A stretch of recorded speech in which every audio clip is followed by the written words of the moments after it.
Oke guys, Mika kan malam semalam tu nonton tak deh guys konten Pak Rojai dengan Pak Uda nongkrong di warung ayam penyet Bang Apip tu. Bang Apip tu nama anak dia yang itu, geng. Jadi rupanya pas kami makan-makan dekat situ guys, rupanya isterinya abang kita itu yang ayam geprek Mbak Awit itu, dia ada toko baju. Suami, tengok suami lawa-lawa suami, pokoknya area tembilahan kita, ya ampun suami, kita merana kan raya ni kan pasal cari baju lawa. Mak kita beli baju Aryo. Sekalinya ikut suami nongkrong tempat warung yang penyet semalam itu dekat apa nama tu? Jalan dekat? Jalan Batang Suaka. Batang Suaka. Ini owner dah guys. Ini owner dah. Ini owner dah guys. Jumpa dengan akak yang sangat-sangat baik geng. Baju dia pun lawa-lawa. Akak ular topo kan kak? Belum. Jadi yang nak beli dengan Kak Awit ini, dia ada Facebook geng. Ini Facebook dia. Nampak? Nanti ada sepil akun dia. Pokoknya baju dia tu kekinian. Bangko ya kak? Bangko. Pokoknya bangko guys. Dia dari toko. Tapi kalau nak beli baju lawa-lawa, Mika datang apa DM aja kak ni. Ada sepil akun dia nanti guys ya. Pokoknya tengok geng. Suami. Ini nanti isteri borong semua suami ya. Ini. Lepas itu suami. Ini juga deh. Ini suami. Suami Pak Uda. Benar. Borong bajunya. Pokoknya harga sini jauh-jauh lebih. Pokoknya normal gitu, sesuai dengan isi kantung Aryo geng. Nanti Aryo borong banyak-banyak lah guys.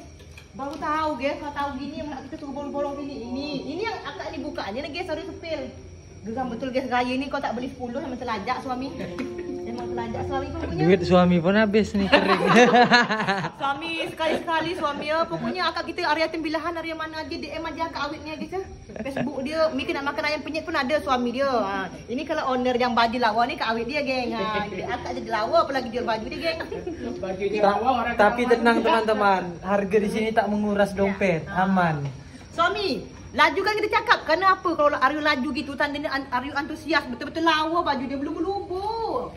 Pokoknya buka aja guys itu akak kita ni atau Facebook dia geng. Pokoknya ini satu orang sepil ini, pokoknya kita borong ini. Kita borong semua lah. Kalau tak macam jaket-jaket yang di TikTok sekarang lagi viral, di sini ada. Ada lawa semua kak. Ya Allah kak, macam mana ni? Cukup bila duit suami? Ini selera ni, selera isteri Pak Uda nanti ni Pak Uda. Merah baju dia. Merah baju dia juga. Cocok tak? Cocok dia. Ada yang hitam, merah, kuning. Ini raya pertama model suami kan? Beli suami. Raya Gas. pertama ini. Gas. Suami ya nanti Mika DM aja karena di bulan di toko. Beli di rumah lebih bersahabat geng. Guys itu pesanan berlubu kan. Aryo pun guys sekali datanglah 3 lembar ni.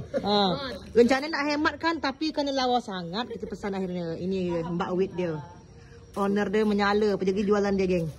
Itu suami ownernya, suami Aryo. Ini Pak Uda rancari untuk calon isteri kata dia. Itu Apip dia. Calon isteri. Iya kan isteri beli baju merah kan, hijau kan.